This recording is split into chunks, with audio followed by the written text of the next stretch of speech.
آج ہم ایک اہم ٹیکس کے بارے میں بات کریں گے جس کا نام ہے سپر ٹیکس۔ یہ وہ ٹیکس ہے جو زیادہ آمدنی والے افراد اور کاروباری اداروں پر عائد کیا جاتا ہے۔ آخر یہ سپر ٹیکس ہے کیا؟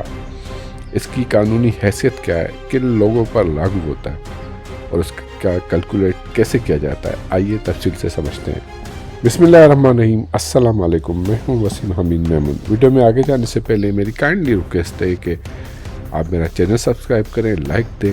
اگر اس سلسلے میں کوئی کوشچن پوچھنا ہو تو کمنٹ میں پوچھ سکتے ہیں۔ ویڈیو آخر تک ضرور دیکھیے گا تاکہ کوئی لیگلٹی مس نہ ہو، کوئی کیلکولیشن مس نہ ہو، تاکہ آپ کو سمجھ نہ آ سکے اور اوپر سے چیزیں گزر جائے۔ تو آپ کو تو پتہ ہی ہے، ایک دفعہ پھر سپر ٹیکس کی کہانی شروع ہو رہی ہے، اور بجٹ کا شارٹ فال پورا کرنے کے لیے ہو سکتا ہے کہ اس دفعہ لگا بھی دیا جائے۔ یہ نہیں ہے کہ بجٹ 2025-26 میں لگا ہے، جو بجٹ پیش ہو چکا ہے 24-25 اس میں امینڈ کر کے لگا دیا جائے گا، اور جو آپ نے لاسٹ انکم ٹیکس ریٹرن 2024 کی ہے اس حساب سے آپ کو دوبارہ سپر ٹیکس کے تحت آپ کو چالان بنا کر پے کرنا پڑے۔ تو دوستو، سب سے پہلے سپر ٹیکس کیا ہے، کس بلا کا نام ہے؟ سپر ٹیکس ایک اضافی ٹیکس ہے جو حکومت زیادہ آمدنی والے افراد اور کاروباری اداروں پر لگاتی ہے تاکہ زیادہ ٹیکس کلیکٹ کیا جا سکے۔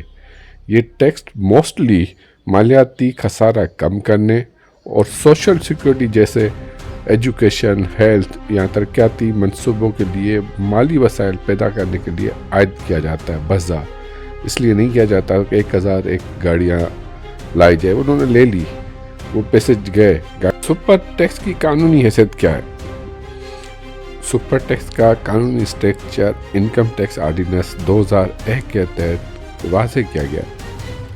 یہ قانون حکومت کو اختیار دیتا ہے کہ وہ مخصوص سیکشن 4C کے تحت زیادہ آمدنی حاصل کرنے والے ادارے یا افراد پر اضافی ٹیکس عائد کرے۔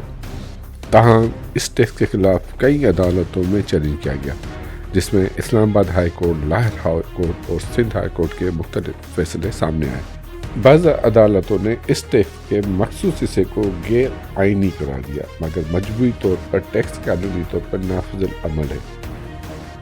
اب سپر ٹیکس کن پر لاگو ہوتا ہے؟ یہ ٹیکس زیادہ آمدنی والے افراد اور کمپنیوں پر لاگو ہوتا ہے، جیسے میں کہہ چکا ہوں۔